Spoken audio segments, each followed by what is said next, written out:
এই পদ্ধতিতে কাতলা মাছের ঝোল রান্না করলে আর কোনো কিছুই লাগবে না, শুধু এই রেসিপিটি দিয়েই ভাত খাওয়া হয়ে যাবে গরম ভাতের সঙ্গে। নমস্কার বন্ধুরা, আমি সুতৃষ্ণা রান্নাঘরে সবাইকে স্বাগত। আজ আমি তোমাদের কাতলা মাছের ঝোল তৈরি করে দেখাবো। প্রথমে এখানে আমি মাছ ভালো করে ধুয়ে নিয়েছি। এরপর নুন হলুদ মাখিয়ে কিছুক্ষণ রেখে দেব। নুন দিলাম, এরপর হলুদ গুঁড়ো দেব,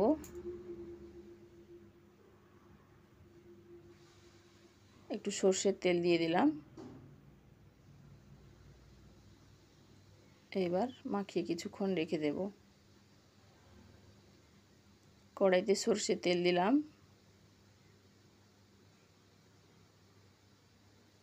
তেল গরম হলে মাছগুলো ভেজে নেব।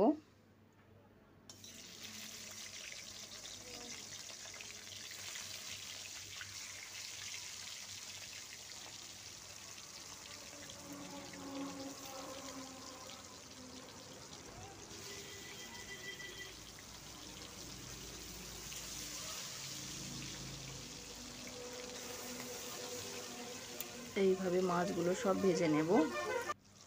এক পিঠ হয়ে গেছে, আর এক পিঠ উল্টে দেব।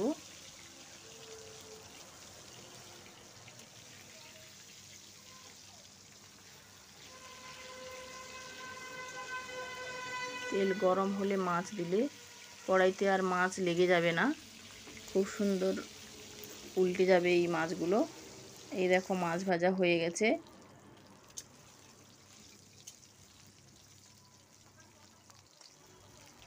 মাছগুলো নামিয়ে নেব এবার। এরপর আলুগুলো ভেজে নেব। নুন হলুদ দিয়ে আলুগুলো ভালো করে ভেজে নেব।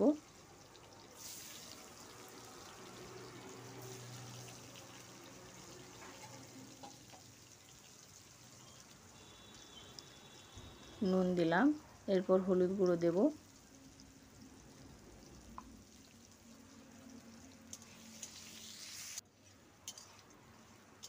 এই দেখো ভাজা হয়ে গেছে।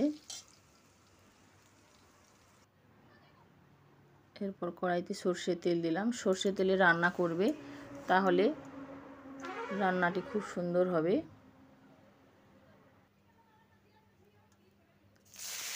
টমেটো কুচি দিলাম, নুন দিলাম স্বাদ মতো।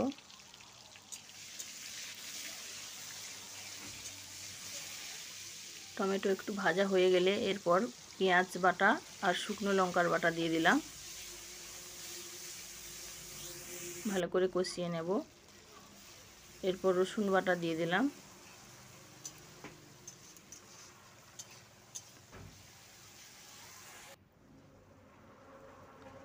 আদা বাটা দিলাম। ভালো করে মশলাটি এবার কষিয়ে নেব।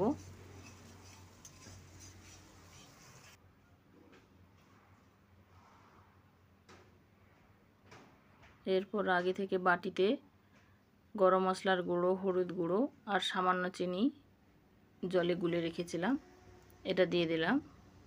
তোমরা বাড়িতেও এইভাবে একবার ট্রাই করো, দেখবে খুবই সুন্দর লাগবে খেতে। মশলা কষানো হয়ে গেছে, এবার ভেজে রাখা আলুগুলো দিয়ে দিলাম।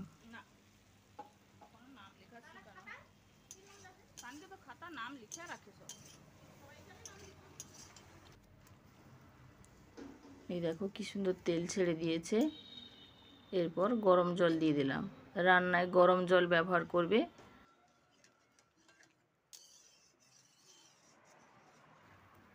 রান্নার স্বাদ আরও খুব সুন্দর হবে গরম জল দিলে। এবার ফুটে উঠলে মাছ ভাজাগুলো দিয়ে দেব।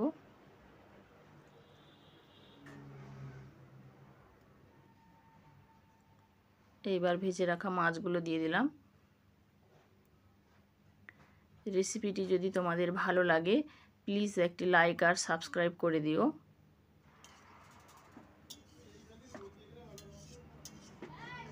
এই দেখো হয়ে গেছে আমাদের কাতলা মাছের ঝোল। অসাধারণ লাগে এই রেসিপিটি খেতে। এই দেখো দেখতেও দারুণ হয়েছে, খেতেও অসাধারণ লাগে। রেসিপিটিও তোমরা একবার বাড়িতে ট্রাই করো। আর যদি ভালো লেগে থাকে একটি লাইক আর সাবস্ক্রাইব করে আমার পাশে থেকো। ভিডিওটিও আমি এইখানেই শেষ করব। পরের একটি রেসিপি নিয়ে আবার হাজির হব তোমাদের কাছে। ততক্ষণে ভালো থেকো, সুস্থ থেকো। ধন্যবাদ।